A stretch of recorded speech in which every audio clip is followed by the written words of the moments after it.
And we are in good hands as we learn about understanding the fears and challenges of AI. We have done a couple of presentations now on just understanding AI, and that's sort of just an intro level. So there's a lot more to know, but this is going to dig into maybe the things that you were having some concerns about or worrying about what the next steps of things you might be thinking about doing. So Ben, it's all you. All right. Thank you, Kelsey. Hi, everybody.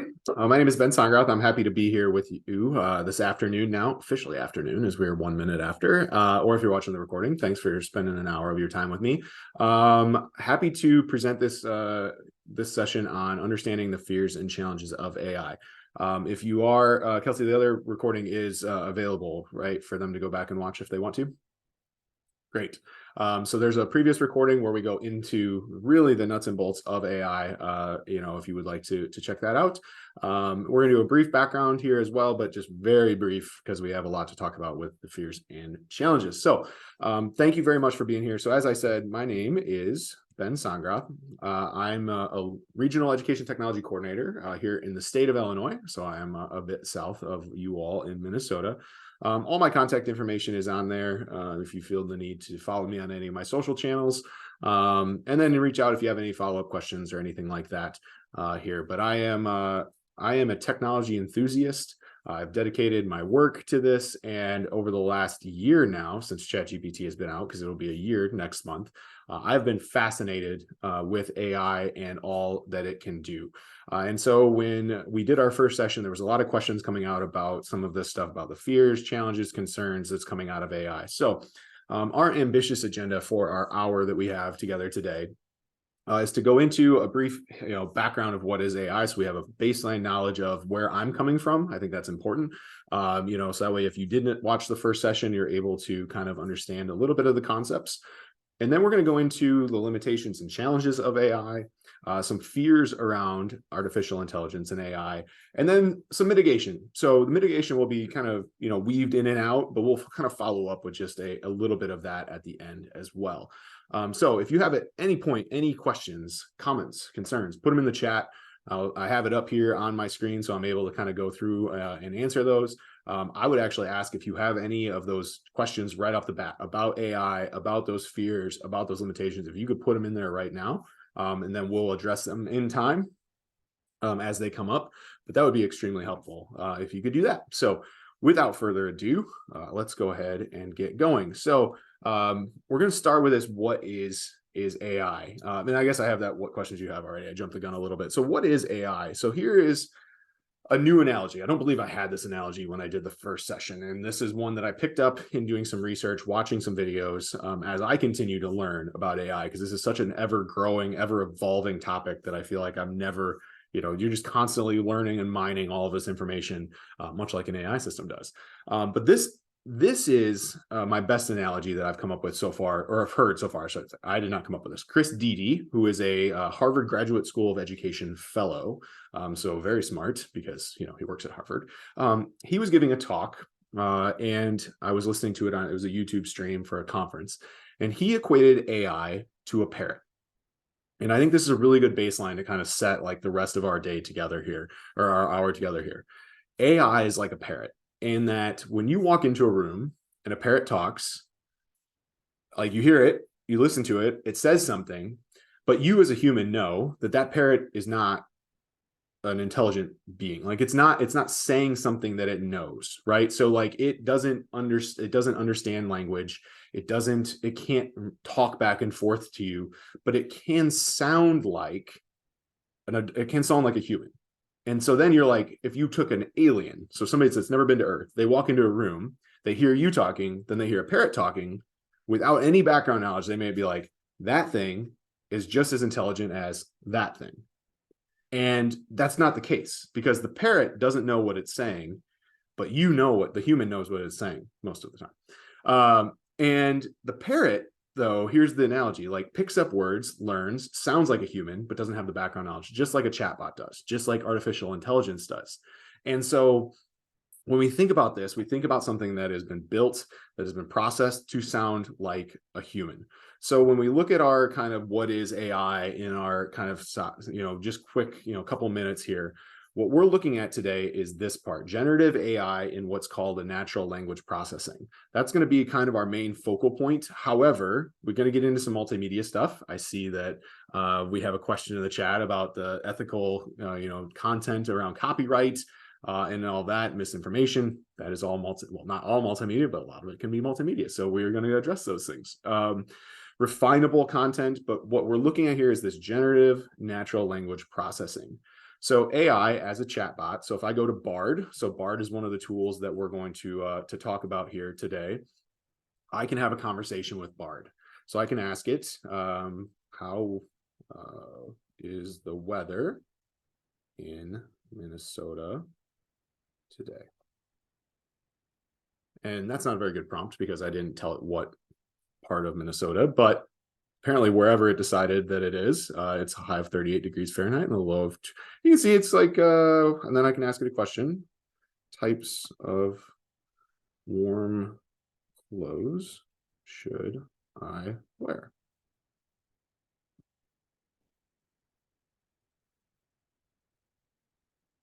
It's going to give me some nice, it's going to talk back and forth. So you can see it's telling me as we're going. Of course you can adjust. So it's giving me this information and it's sounding like a person. It's going back and forth. It's called a natural language. It's trained to sound like a human, which is where we get into the confusion around it. And that's where we get into actually a lot of fears surrounding it. So AI is this big system that is programmed and loaded with data to then give us information out of that data, to generate information. Okay, so that's where we're kind of working with here. Industries already using AI. It's everywhere.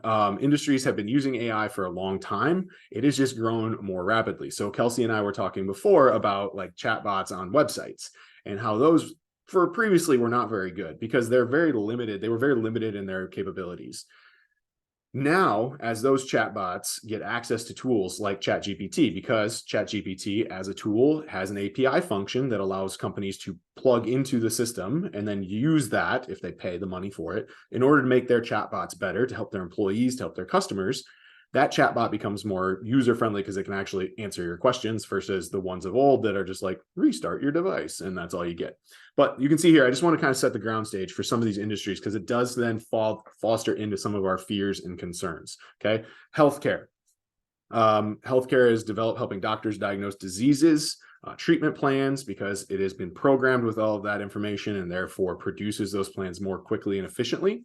Finance is a gigantic avenue in this. You're able to monitor markets and make investment decisions. Retail is helping this. Amazon is gigantic. Like all of your queries that you put into Amazon and then they suggest like, hey, this is something you might want to buy. That's machine learning. That's artificial intelligence helping spend your money for you. Manufacturing. One of my best friends just sent us a Snapchat today. He's installing another robot at their factory that is going to work, simultaneously alongside humans, but is going to speed up processes so fast for that company. He's installing about one a month, and we're talking giant robots that are as big as this office, which is pretty wild to think. I actually want to respond. I wanted to respond to him this morning. How many workers is that displacing? That one robot. Just something to think about as we further in our conversation this morning. And then some other ones. Transportation with self-driving cars. If you are unfamiliar with that, look up the Waymo it's a old man gets into a Waymo taxi in San Francisco. It is worth your 3 minutes of joy when that one comes in. It's 90-year-old man drives in self-driving taxi for the first time. It's fantastic. But so AI is in transportation, customer service, we already talked about education, which is my field, we're growing into, and then entertainment. All of these things we're going to address today, but just kind of setting the stage for industries. Then we have all the big name tech companies that are also getting involved. So every company is pretty much now on the race to develop who can develop the best AI tool, because they understand that that's where the market's going. Now that OpenAI has kind of unleashed Pandora's box on the world by opening ChatGPT last year, that fast forwarded the movement even more. And so we have all of our major tech companies developing their AI tools. If you follow the stock market at all, if you look at the tech industry, the tech stocks are pretty much rising and falling based on who is going to announce what AI tool that is making their product better. And then their stock goes up. And if they say their AI tool is not ready yet, their stock goes down. Also, one of the main challenges and limitations of AI is the amount of data that it needs and the amount of processing power that these computers need, these supercomputers that are powering it. That's when you look at tech chip stocks. So like Nvidia is going up because they produce a chip that is used in programs and in computers that powers AI systems through the moon. So it's really interesting that all of these things kind of have this big global impact outside of just, using it to look up what to do on a weekend. Okay. So just setting the stage, lots of stuff. Now, here's what we're going to focus on today. So the main two in my eyes that are kind of out there right now, as far as tools for chatbots. So chatbots are those natural language processors. So we have ChatGPT from the company that's called OpenAI, and we have Google's Bard. There are others that are out there. Microsoft has their Copilot that they use. I don't use Microsoft tools, so I'm not super familiar with it, but I know it is embedded in there. But I do know that these are kind of our two main leaders in the chatbot space. And we're going to look at image generation and curation as well. But these are the two that we're going to kind of focus on today. So we'll bounce back and forth between the two, talk about them. So let's go into it now.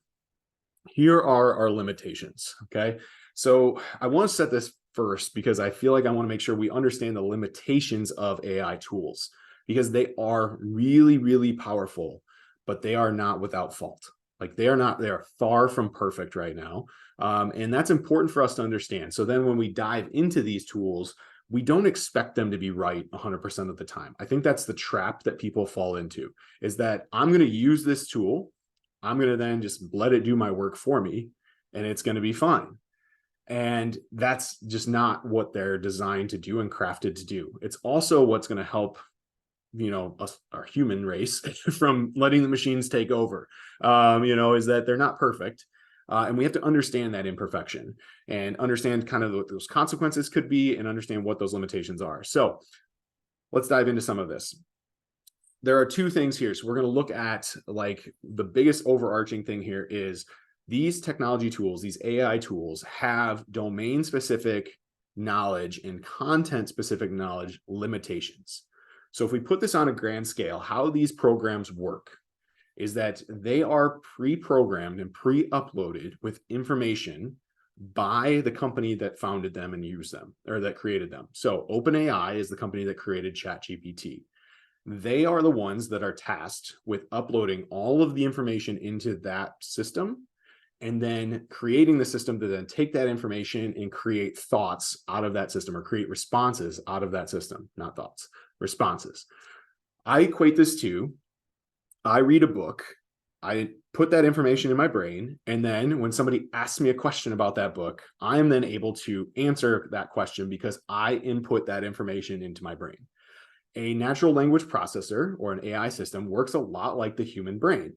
It's uploaded with information and then able to then give that information back to the person based on the query that that person has asked. Okay, so I'm able to predict and answer that question based on that. So I just finished a book the other day. I'm a Star Wars nerd, and so I read one of the Legends books. If somebody asked me a question about Heir to the Empire right now and Thrawn's role in that, I could give you that response, right? Now, if somebody asked me a question, though, about the next book in the series, and I would not be able to give them a response because I have not trained my brain. I have not been pre-programmed with that information yet. Much like these systems, if you ask them a question and they don't have that content knowledge, they're not going to be able to give you an answer. And so you want to really be aware when you use these systems at the limitation of their capability. Okay. Great question on the bias. We're going to get to that. You guys are asking really good questions in there, and I'm glad I've got answers. I have most of answers to them. And so this is where we work with this. And then we also have content specific knowledge, but then also just domain specific knowledge. Like ChatGPT actually just updated its systems. I looked this morning. It was very interesting. You now have ability to go to January of 2022 in ChatGPT and ask it a question about events that took place there, and it will be able to give you an answer. Previously, like as of last week or a couple of weeks ago, since I asked it, it was only September of 2021. So therefore, if I ask ChatGPT a question about last night's Bears game, what a stinker that was, it would not be able to know. Okay, so that's important to know. So it's only up to date on stuff as of now. So you guys have really good bias questions. We're going to get to those in just a second. When we look at Bard, I want to flip the script a little bit to Bard because Bard is very different. This is also in Bing chat as well. So Bard and Bing, which is Microsoft's chat engine, use this in the same way. They use AI in the same way. Bard, when you use Google's Bard, it has that database of programmed material. It's there to access it. But when it can't find an answer, it will search the internet for that answer. So let me do a quick demo for you so you understand how this works. Okay, I'm going to go into ChatGPT. Bring this window down so you guys can see this. This morning, so I work at the Regional Office of Education in Sterling, Illinois. I asked ChatGPT to give me a list of the districts that this ROE services. It can't do it. Okay, so you can see here, it tells me that it can't do it because it does not have that information. It has not been pre-programmed. Okay, that's fair enough, which is actually better, and we're going to get to this too when it makes mistakes, than the response it gave me when I asked that back in the summer. When I asked it that question in the summer, it gave me a response. However, these are not correct. Chadwick-Millersville Community School District is not one of the districts that it services. All of these it does. However, the ROE services over 20 districts, and it only gave me 13, and of the 13, one of them was incorrect. It's also interesting that ChatGPT has updated in that time to now answer that question differently and not give me an answer. So it is getting a little bit smarter, which is good. Okay, now let's go to what Bard says about that. So when I asked Bard the same question, Bard gave me the answer. Now, why was Bard able to give me the answer? Because Bard searched the internet for ROE 47's website and then took that information and gave it to me. And so that's a big difference. And you want to make sure when you're using these chat tool or these AI tools, you kind of understand where they're bringing their domain knowledge from. Is it relying solely on the database that's been programmed with, or does it have access to the internet in order to do it? And that's a very clear distinction. So ChatGPT does not, Bard does, and so does Microsoft's Bing. So very much a limitation, and also something that we want to be aware of when we are using these tools. Like, where is it drawing from? Who's using it? Who's uploading that information in there? So great question. What about when it searches untrustworthy websites? Again, one of the things you can do, and I've done this, I actually was messing around with this morning. Let me see. I think it was in this one. Nope, it was in here. So I was trying to find some good examples to show you guys, and then also just take it in. Let's see, is it, because I wanted to address the copyright thing. Nope, that's not it. Where did that go? Oh, here it is.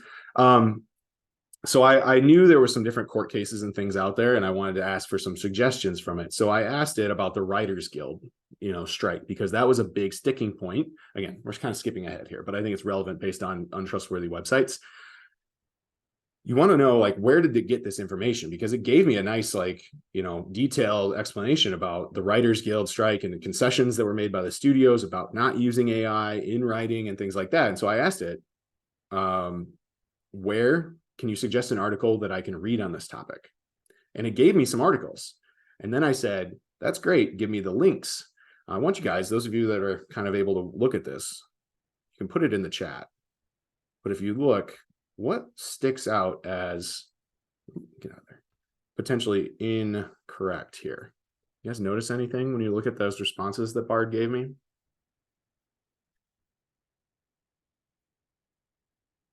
Look at, this says it's by Ben Fritz for the Wall Street Journal. And if you look at the link, it's from wired.com. And that's not the Wall Street Journal. The Writers Guild strike and how artificial intelligence is changing entertainment, from Medium, for Medium. That's from calculistech.com, not Medium. So in order to understand, I think, in my opinion, like where this information comes, is it using trustworthy websites? Ask it. It can answer you. Bard can answer that. ChatGPT is just going to say, it comes from my database. Basically comes from ChatGPT's database, its log. It's like if you ask somebody, like I asked my 6-year-old, how do you know that? And he goes, I just do. It's like, okay, cool. Like, you're not giving me my answer. And so one of the things you can do is ask it. The other thing that Bard is good at, and I'm using Bard more now actually than I am ChatGPT for some things, is that when something like this comes up, I can hit this double check response button, and it's going to search my question on Google for me. So then I can go and double check that resource in that site. So now it's given me some links here that I can search and take me to the right spot that I want to go to, and I can do my own research on it. So when you're asking, like, how do we know if it's a good, link to use? Bard allows you to at least access those links and look for that information on your own, which can be extremely helpful in double checking that those standards are there. ChatGPT, not so much. You're going to have to go out to the web and find that. The other thing I've found too, I'll say this on the Bard using the internet as its resource.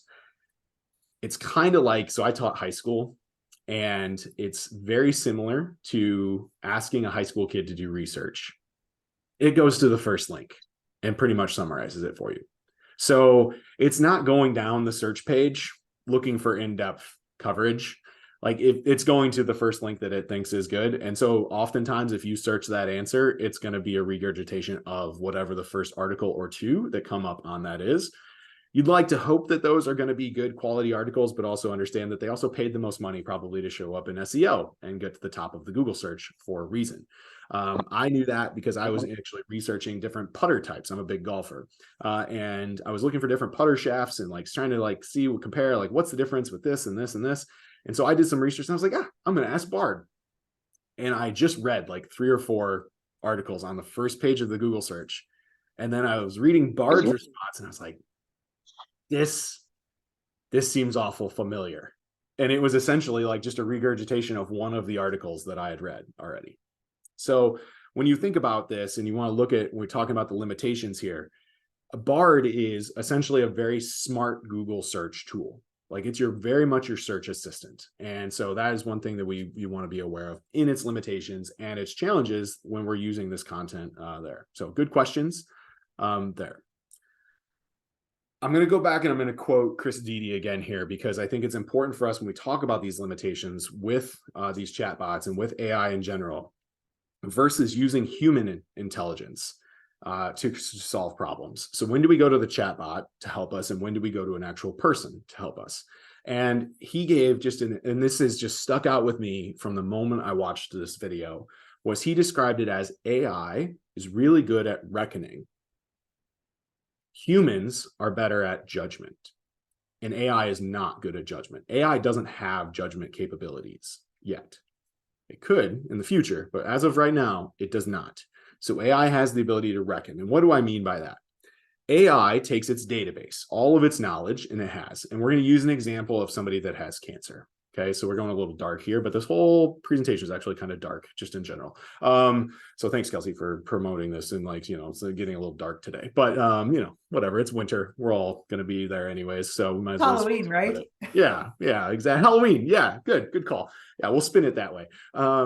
So we'll use our cancer patient. Okay, so a person has cancer. They come into a doctor's office, and they're in rural Minnesota, and maybe they don't have access to, I'm sure you guys have great doctors there, but it's nothing like maybe going down to the University of Iowa that has their cancer center, or Madison that has it, or probably even the University of Minnesota. But I know Iowa and Madison, UW-Madison have like the best teams there. They don't have access to that. And so what happens is the doctors can use AI to input all of that patient's information into the system, and then say, crank out a treatment plan. It will crank out all of this stuff, but then maybe it'll say, this person, based off of all of the information that we've given, has 6 months to live. And that's just blanket, because that's what the computer algorithm says. Based off of all the information, that person, 6 months. The doctor, though, has judgment. So the computer program says, that's it, because this is what the data says. The doctor, though, looks at all of that information and says, you know what? I understand my patient. My patient has a high tolerance for pain. They're willing to take risk. They're willing to go for experimental treatments. I'm going to do this approach. And if I do this and it's successful, like, their actual life expectancy maybe is 12 months, 2 years, or they could beat it in general. Or it could go the other way. If my patient has religious beliefs that will not let them do the procedures that the algorithm has said or that the AI has said to do, and therefore we have to take a different approach. The AI doesn't take those things into consideration, right? It just says black and white, boom, this is what we're going to do. The doctor or the human has judgment in that call. So it's important to know that, like when we're talking about the limitations of AI, is that AI is very black and white. It's going to take that approach of 7 plus 7 is 14. 1 plus 1 is 2. Whereas somebody can maybe look at the equation a little bit differently and use some judgment to change it if they have that human experience in order to go. So I think that's another good way of like expressing like this difficulty and limitations of AI, is that it's going to spit something out, but it's not always going to be correct, and it's not always the right way that we want to handle it. And here's another reason why we want to make sure we approach ChatGPT and AI, all AI systems, not just ChatGPT, not just Bard, every AI system. And this is where it gets a little terrifying. All of these systems are prone to what are called hallucinations. And this is something that is like the actual word that they're using to describe these phenomena. And that is that AI tools sometimes, in order to predict what the user wants in its response, make up stuff. Just make it up out of the blue. And they call them hallucinations. And it's troubling that this happens because it can confidently create this scenario, but have no backing as to where it came from, have no ability, as you kind of put in there about what about untrustworthy. It didn't even use an untrustworthy website. It just made it up. The reason, as best I understand it, that it does this is because what AI is it is a generative program that wants to be correct. Much like my 6-year-old wants to be correct when I argue with him. He's going to make something up in order to be right. Doesn't mean that it's actually true. He's just going to say it. Like when my other son comes in crying and I ask the 6-year-old, what happened? He goes, I don't know. When he clearly knows that he like hit him over the head with like a racetrack. Like, I know, you just didn't, you said you didn't know, right? You didn't give me the response. You gave me the response that you wanted to give me, not the actual response, or that maybe you didn't know and you just made something up. That's what AI does. It can create a lot of problems. Okay. Like when this happens in New York City, where, and this is a link here. I'll put this link in the chat if you want to read some more information about it. It's pretty interesting. It's from Reuters, so we know it's not fake. But this is a really, if you want the just kind of 15-second overview of that article. A lawyer was attempting to use ChatGPT to write the court filing and briefing for his client. When he filed the briefing with the judge, the briefing cited 5 court cases, I believe it was 5, that just didn't exist. And so when you're filing a briefing, you need to produce background evidence, other court cases that have supported your argument and your case. ChatGPT produced those. None of those cases were real. They didn't exist, but it helped its argument. But the judge saw right through it and said, those aren't real. Those don't exist. They looked them up. Not a thing. That's troubling.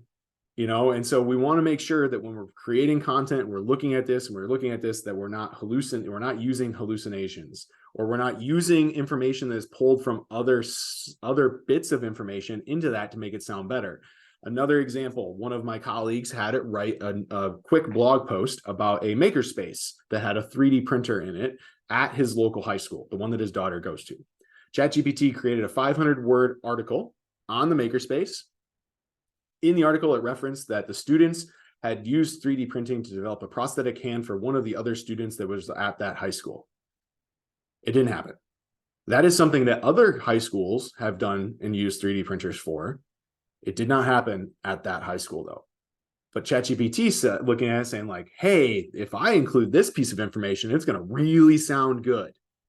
But it didn't happen.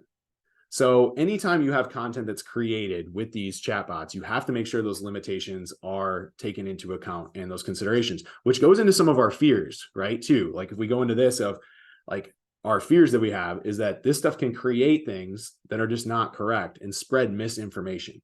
So we always have to be aware that that could be a possibility, and why a lot of places that are using these chatbots to create news and to publish news articles it's frightening. There was another case, I don't recall the name of it, where a newspaper was starting to use it and it was not good. Like they created like some really bad stuff that was just not accurate there. So yes, Laura, hallucinations are present in Bard too. Yeah, both. Actually, all AI tools, they found them in every AI tool. And the scary thing about it is they don't know why. They don't have an answer as to why. Like there's a great 60 Minutes interview with the CEO of Google and the VP of Bard, and they ask them directly, like, why does this happen? And they're like, we're not sure. Here's the response that they give. I'm not great. I don't think it's a great response, but it makes sense. Is that humans have hallucinations too? And so do these AI tools. And they're right. Like you can confidently have a conversation with somebody about something that happened, and they're going to recite a fact from that event. They're going to sound like they were right there, and that's how they remember it. But it might not have ever happened. I was just having a Zoom call actually with my college roommates. We were watching the World Series together on Saturday night because one of our roommates is the minor league pitching coordinator for the Texas Rangers. He was in the building. He's there. He's been around the team for the whole World Series, the whole playoff run. So it's really cool. So we were watching the game together, and that we were telling stories. And some of the stories, I'm like, dude, I don't know if that actually happened. Like that wasn't at our house, but like, I'm just going to let it go. I'm not going to challenge my buddy. I'm just going to let him believe that happened. But that's a thing, right? Like humans do it, but the fact that we're just letting computers also do it, I don't know. That's one of those ones I don't have an answer for, but it's something to be aware of that it happens. Here are just a few more limitations before we get into some of our fears with AI. And I think they're really important to kind of understand, again, how these tools work and what their limitations are, because that can create some of those fears and concerns that we have around AI. Lack of common sense. They're not sentient beings. It goes back to our reckoning and judgment conversation. Like you can say the judgment part is experience as well, but also common sense. These AI tools can suggest something to us, and you just look at it and you're like, yeah, that's not going to work, because it doesn't know. It's just predicting what it should happen, but it doesn't have the experience to tell you if that's correct or incorrect. How I always approach this is I use that as my baseline. Like, okay, here it is, and then I'm going to let my judgment take hold here, which is why any work that I do with Bard or with ChatGPT, I'm always reviewing it before I use it. Like there's not a single thing that I copy and paste and submit out of these tools, because I need to make sure they're correct and that I'm using what I have in my baseline knowledge in order to expand on that, right? So, and also use my common sense. Like that's a word that I would never use. So I'm not going to include that in that description or that email or whatever I'm typing up. They're also limited in creativity because it's like Data from Star Trek. So, or C-3PO in Star Wars. I'm referencing both, but like Data in Star Trek is actually like the really good example here. He had no emotion. C-3PO is a bad example because he was always full of emotion, but Data in Star Trek had no emotion. This is what's going to happen. Like this is how we're going to use it. This is our chance of, 3PO is like, we have a 33.3% chance of survival. And Han, never tell me the odds, like that type of thing. Like they're going to just spit out what they believe, but they don't have creativity to like suggest a solution to that problem. They can't create things out of thin air. They have to be prompted in order to create, right? So they're going to be able to write stories, but they're only as good at writing those stories as the information that they've been programmed with to create them. So as in the 60 Minutes interview that they did with Bard back in or the Google team, they reference, there's a quote there from the 60 Minutes guy where he says, while Bard could write, or Hemingway can write one short story and it can be Hemingway's, Bard could write 1,000,000 in the time it took Hemingway to write one. But are any of the 1,000,000 going to be as good as Hemingway's one? Maybe, but they don't have the background. And that's where I fall on this. Like George R.R. Martin might not ever finish Song of Ice and Fire. And that's going to be a travesty. AI has, and he's suing this guy because somebody used AI to finish the 6th and 7th book. And then Martin sued them for it. But also, like, when Martin dies, if he has notes, somebody could take those notes and finish books 6 and 7 using AI. Is that going to be as good? Probably not, because it's not Martin writing it. We saw that in HBO. My wife does not look at our shared calendar and see that I am busy right now. So I apologize for that phone ringing. And I'm on do not disturb. She can get through because she's my wife. Anyways, moving on. It's limited in its creativity. Okay. Also, Bard cites its source, but ChatGPT doesn't. So that's important to know, because ChatGPT is programmed with all this information, but we don't know where it got it from. What's going to get into our bias conversation here in just a little bit. Okay. Lack of clarification. Like, you can ask it to clarify, but it's only going to clarify so much. Like, it's just going to give you very general details. It just doesn't have that ability to like really give you an advanced like breakdown of content. And then the repetition in answers. This is one that I found as I continue to use these AI tools as a big limitation, is it just kind of keeps giving you the same thing over and over again, even if you prompt it differently.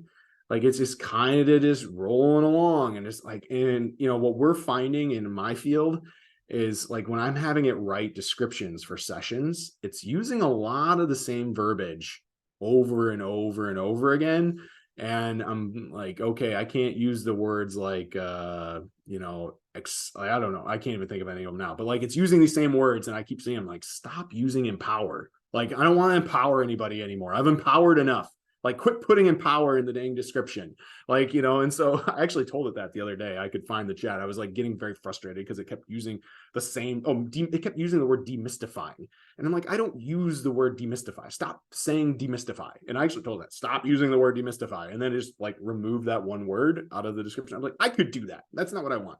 I was getting very angry at my chatbot assistant the other day as I was trying to come up with a thing. But it's just repetitive at times too. And it just doesn't do what you want it to do. So, all right. Any questions? Does anybody have any questions before we move on to some fears? Those are a lot of limitations in the tools. Hopefully you found that interesting in there. But we do want to make sure we get into our fears here.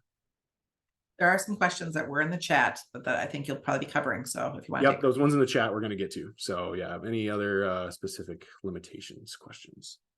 And if not, we can get back to them too. You can drop them in and we'll come back. So, all right. Fears. Like, this robot is going to be what's going to be serving us our food instead of our friendly, smiling waitress, you know, which is a legitimate fear. I'm going to take 2 minutes. I told Kelsey about this interview at the start. I'm going to take just 2 minutes. I want you guys to hear from the godfather of AI, Jeffrey Hinton. Very smart person. Like, I mean, this interview, I can make sure I'll put the link in the chat here.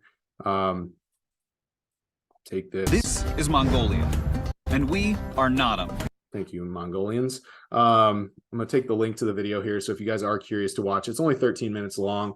I want to make sure we just watch these first couple of minutes here, or the last minutes, because he brings up some concerns. He actually left Google. He was part of Google's team that was developing Bard. He left Google because of his concerns and fears with AI. So let's take just 2 minutes to kind of listen to some of Mr. Hinton's fears here. Huge benefits is healthcare. AI is already comparable with radiologists at understanding what's going on in medical images.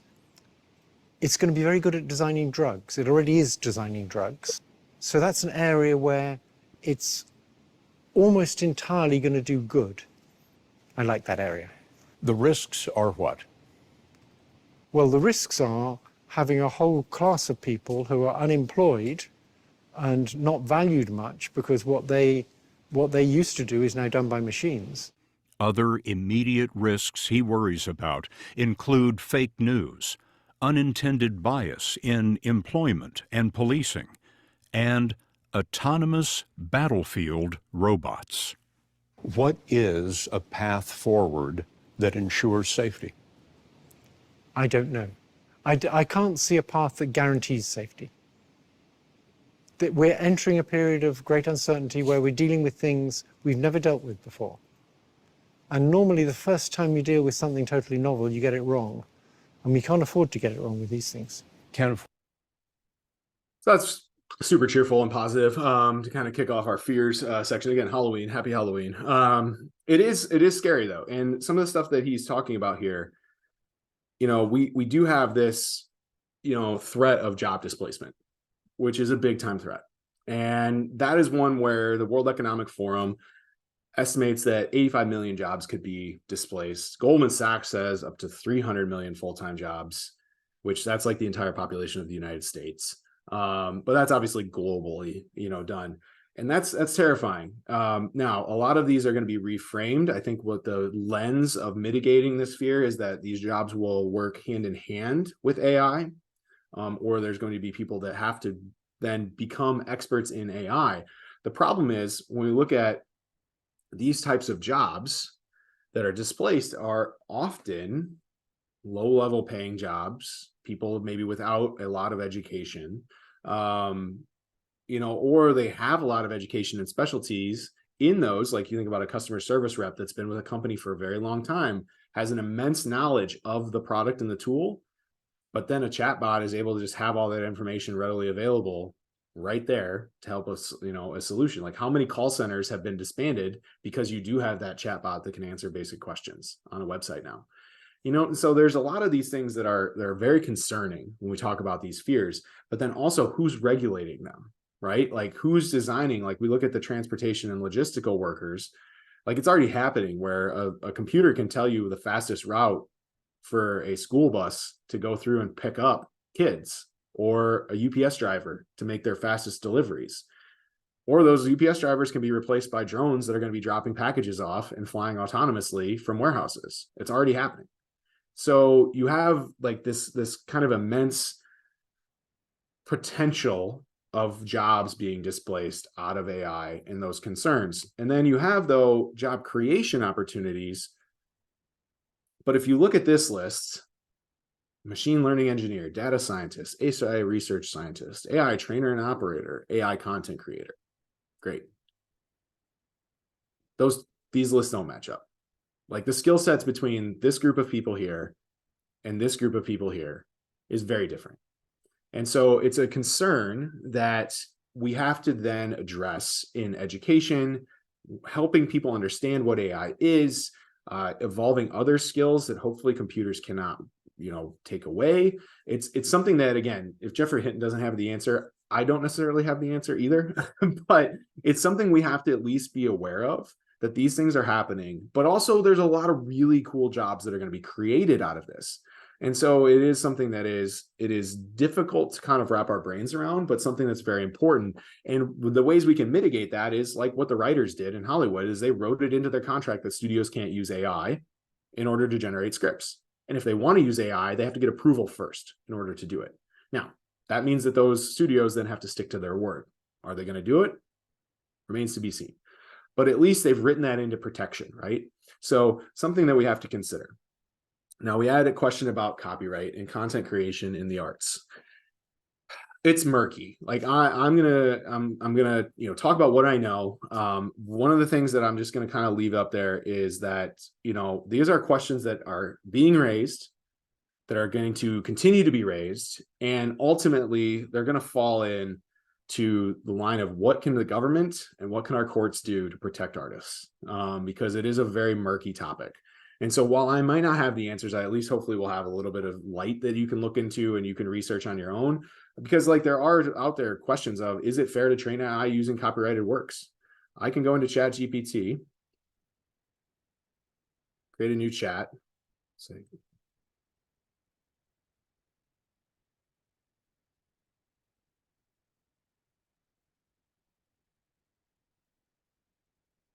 give me a summary of Dan Brown's Angels and Demons book.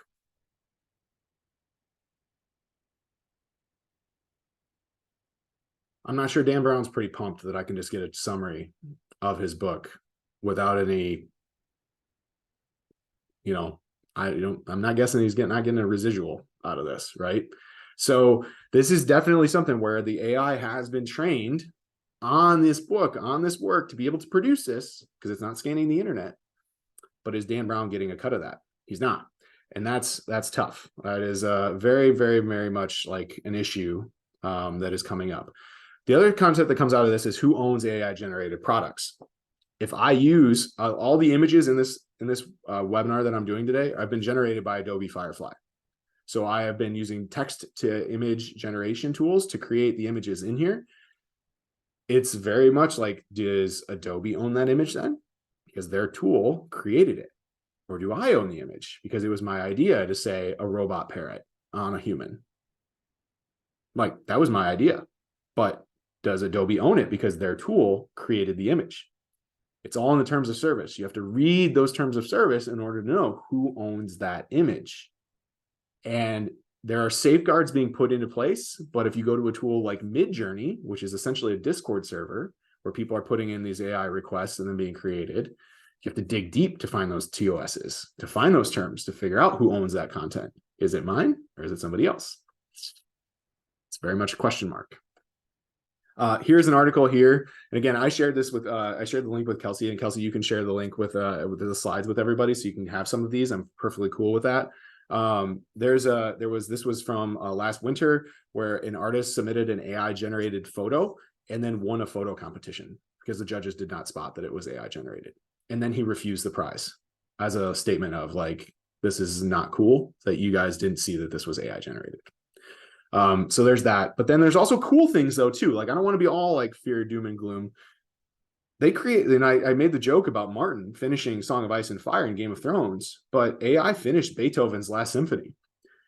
They created an AI program that was uploaded with all of Beethoven's symphonies, and then they uploaded all of the information about all of the composers who influenced Beethoven, and then had the algorithm, had the machine write the last part of Beethoven's Ninth Symphony.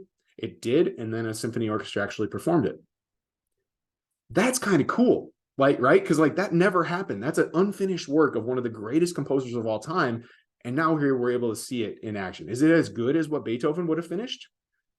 We don't know, but it's something, right? Like at least it's there, that we can enjoy. So that's pretty neat, like it can do a better job than maybe another normal composer that's of human intelligence that's not Beethoven can do. So there is some neat things here. And so here's what's being done. There are a lot of copyright law reforms being enacted right now. So, but like anything, laws take time to enact. And so we're only in the first year of this really being an issue. And so laws take a long time to develop. There are legal challenges. Like one of the things that I have in response to this is we have to let it play out in the courts. Sarah Silverman is actually leading a class action lawsuit against OpenAI because you can go in and ask, she's just one of the main headliners. It's a large group of content creators that are on this lawsuit, but she's leading the charge because she's a face, right? She's a name that gets recognition and brought to attention. If they win, and this is the thing, like if they win, that could cripple the AI industry. Like if AI is unable to train their databases on copyrighted works, chatbots are not going to be as good as what they are right now. And so that's a real concern for the AI platforms, but it's also like a legit concern of the content creators that produce this copyrighted works. Like it's my work. I want credit for that. I want residuals from that. That's why I make this. So it's going to be very interesting on how the legal system plays out on this. And then industry guidelines. Like this is the other thing that's helping at least. I have a link there to the Hollywood writers battling against, like the humans won. Like the studios had to put safeguards in about not letting AI in. The Actors Guild is still fighting for that. Like there are actors out there, part of the Actors Guild that they're putting in their, debate with studios is writers don't want the scripts being written by AI. Actors don't want the studios to use AI to generate them and their likeness based off of what they do. There's software out there that an actor could come in, sit down in front of a camera, say 15 words. The studio has their picture, their face, their recording, and can create an entire script with that person in it for as long as they want. Star Wars Nugget, Carrie Fisher died before the last Star Wars movie was written. They had Carrie Fisher in the last Star Wars movie, and they used all of her lines from previous Star Wars movies to generate her dialogue for that movie. It's, it can be done. Like, and it's scary, also cool, because like, again, I go with the cool factor. Carrie Fisher died. We got Carrie Fisher as Princess Leia in the last movie, even though she was dead. That made the movie so much better, So, I mean, it's kind of one of those things, like it's scary, but cool. I think that I fall on that line on all of this stuff. Like it just definitely needs to be, done. Now, this is going to get into our bias conversation of who controls the data. I'm up against 10 minutes. I'm going to do it, Kelsey. I'm going to finish. Okay. Who controls the data? Again, an AI generated image here, Firefly. I said, and also notice like the terrible, like, you know, the hands are like in front of the keyboard, but I guess maybe for that evil, like you get that way. I don't know. That's how you type. But that's an AI generated image. The bias part of this, AI is only as ethical as the data and the bias as the data that it's been uploaded with. And so when you have this data, whoever controls who put the data in and what data got in is going to then be the information that comes out of the system. So here's my analogy. If the Nazis were not defeated in World War II and they created an AI platform and you went to it, Nazi GPT, and you asked it a question, the response that comes out of that is going to be very much aligned with Nazi ideology, because they're not going to let, because they were a dictatorship, they were a fascist state, they are not going to let outside information into their data. And so whatever you put into that, you're going to get out their beliefs and their information. And if you're unaware of that, you're going to take that and you're going to run with it. We have to be aware of who's controlling the data that goes into these. Now, is it easy to find that information? It is not. Like, I don't know, because I don't know what the data behind OpenAI is, because there's something like 4 billion or trillion data sets that are programmed into ChatGPT. I don't know what that means. That's just like a big number to me. Like, I don't understand that. And so you have to like be aware when this comes out that there could be remotely bias in here. And I have an example that I'm going to show you here, because it could be also unconscious bias. Like, it's not like going to be always like immense bias, but it could be slight bias. Let's look at this. So this is a text to image generator in the tool Canva. A teacher cyborg is the prompt. It's all women. Like, it's one lady actually, but it's like all women, not a male teacher, just a female teacher. And then you say a teacher cyborg. Again, we don't know what that is. That's a straight robot, but like 3 females. But then you say a teacher leading a class in a lesson about AI, and all of a sudden we have 3 males. I don't understand how that happens. I don't know. I'm not going to pretend to know. It's just interesting, right? And then you have over here a teacher. And then you have a white female, a white male, a black male, and a black female. And so they kind of rounded the gamut on that. But like, it's just very interesting, right? Of like, you just don't know how they come to these conclusions, because it's hard to understand the algorithm, the data sets that are programmed. But it's important to know that where you get your information from, what tool you're using, where does that data come from that it's been uploaded into, and then how might that increase the bias. So I don't have a great response for you on the bias model, except to be aware that it's there and to try different prompts to see what different results come out, right? So if you go back to this, we applied the same type of teacher content 4 times and got 4 different results, which may inherently show us where the bias comes into play. That's my best advice there when we're trying to mitigate that fear. The other question that somebody had earlier was the fake news comment, okay?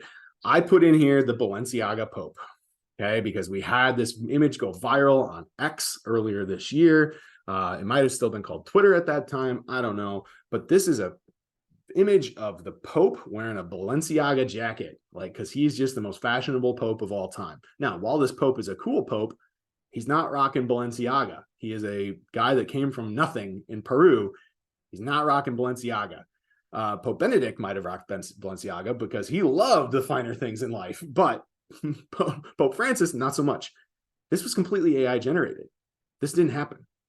But it got put onto the internet, and people were like, oh my gosh, look at the Pope. He's rocking Balenciaga. But there are ways, and I can't quite get it to show you there because I can't zoom in when I'm on this. But if you look closely, you can see there's things like the shadow is bent.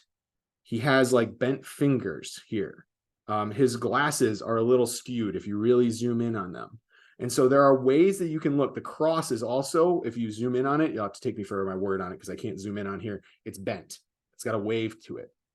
And so while it is difficult to spot these things, when we're looking for fake news, we're looking for information that's there, you have to really pay attention. So my advice when we mitigate this fear is to do your best to just always take information with a grain of salt and look it up multiple times. Kelsey was mentioning Matthew Perry dying. And, one of the first things that came to my mind was drug overdose. And then I searched and I was like, oh, wait, he's been sober for several years now. Like, maybe it wasn't that. And then, nope, no drugs reported at the scene. Like, okay, but that was where my brain went. Somebody could have ran with that, published their own thing, right? That I wasn't even sure if it was a real statement, right? Like people since I was a kid had announcements of fake people dying. Exactly. So yeah. And it's really easy, like, to just go to an AI text generator and say Matthew Perry dead, and then have it create an article, because it's going to reference his drug use from before, and like people will probably buy it, right? So you have to be sure that those websites, check the sites, always double check that information. Like, it's just good media literacy in general. But going to websites to help. Now, I want to make sure I got to this, and I'm going to have just enough time to show some of this.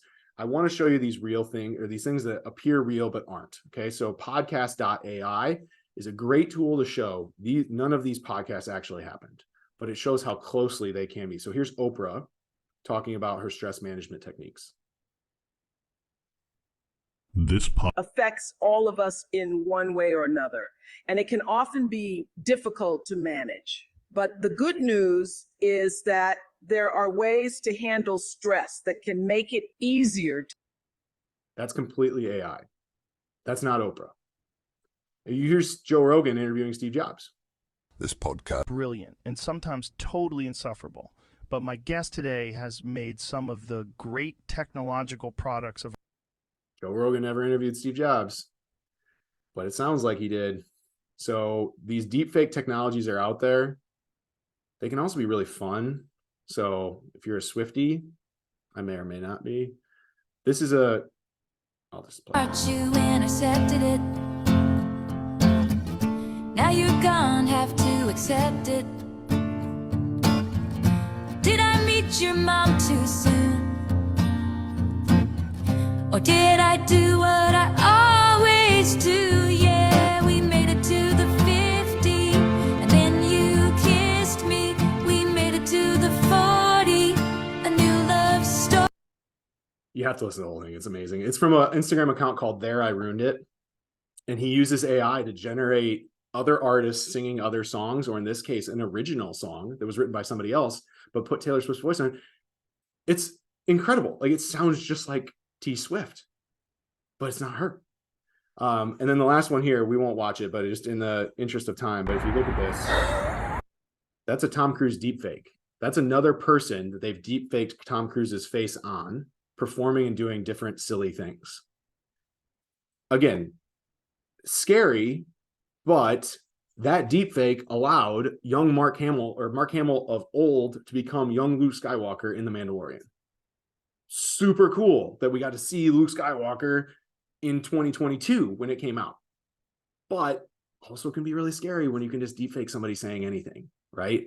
So again, being aware of these things, making sure we double check, we triple check, taking everything with a grain of salt, but not like mistrusting everything either. Like, we don't want to put our tinfoil hat on all the time. But if something looks fishy, it might be fishy, and it's worth looking into. We also want to make sure Travis and Taylor's relationship is real. Like, we have to hope, right? Like, that's not fake, right? And AI generated. Anyways, lastly, I'm going to do it. We're 1 minute in. This is also like, an image generator of two people shaking hands. It's bad. Like, it's really bad. Like, there can be really good, and they can be really bad. So like, a lot of the stuff isn't good yet. It's getting better, but I'll just leave you with kind of these three things. Is like, and a lot of us have no power over this, but like, responsible AI development, hopefully our government gets its, act together, which is, who knows, but like, we want to hope that we have some safeguards put into place, that these companies are using AI effectively and they're putting it responsibly. You guys are all here, educating yourself on it. I would encourage you to share this, right? Like, educate others, like, share the recordings with them, make sure they sign up for these things, have them do some research on what AI is. And then we also, like, again, with the responsible AI development, that the government helps those companies and puts those safeguards on. I think that's super, super important. So, all right. Well, Ben, I want to say thank you for helping demystify the fears and questions we might have around AI. I also would love to have you guys hang out longer. I know there were some questions in the chat we could get to still, such as the ones about protecting your children, or there was another question about if things are put into the purpose of putting things into the chat, GPT or Bard, for the intention of misinformation. So I'll go with the one about kids, yourselves, like inputting data. And so it's a very real question. It's a real thing. Could be concerning. You always want to check your terms of service with whatever tool you're using.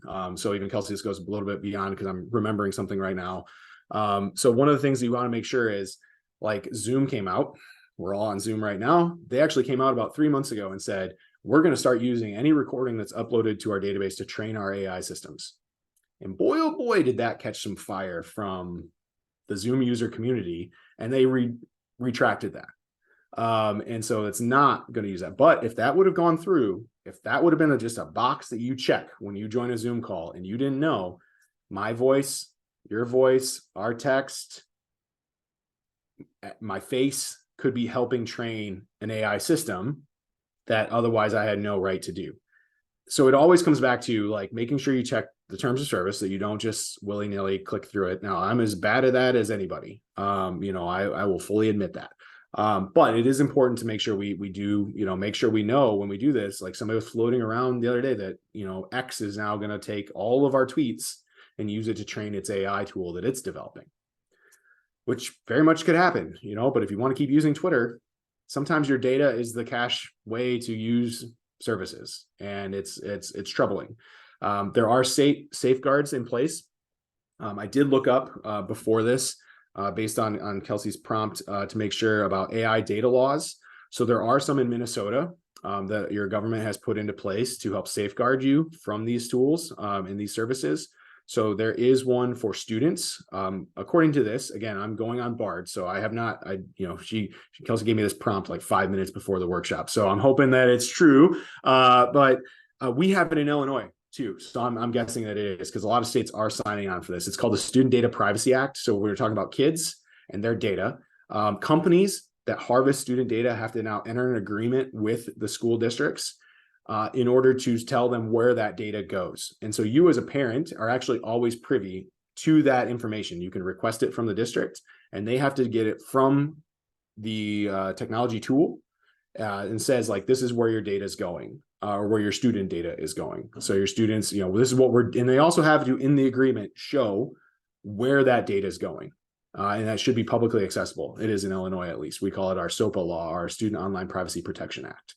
Which, according to this, is also what you guys signed on for too. Might not be as strict as Illinois, because ours is very, very strict, but it does say that it requires a personal education agreement. So that's good. As far as our own data and information that you input, but also that you have. So according to this, again, my BARD Act is that there are some, and I can actually take this and share this with the group, because that's what BARD allows you to do. It's actually pretty cool. You can share the prompt and response. I'll share the entire chat. I'll create a public link.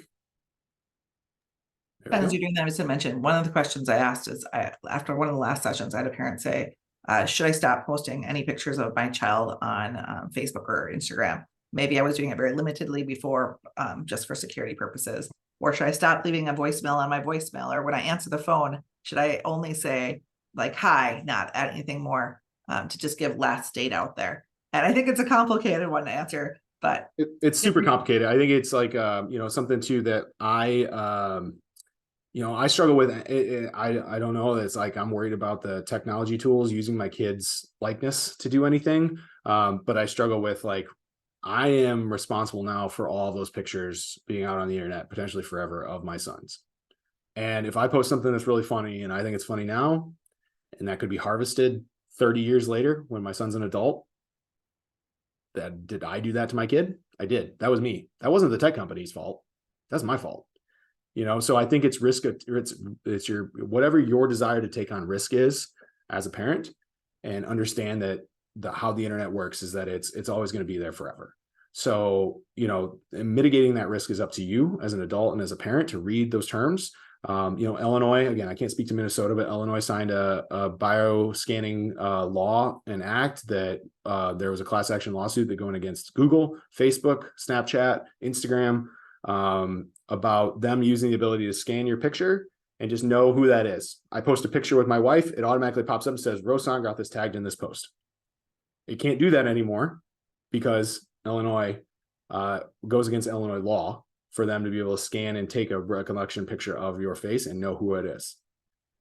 Personally, I thought that was an awesome feature. I thought it was great. I could just post a picture and then it was tagged right away.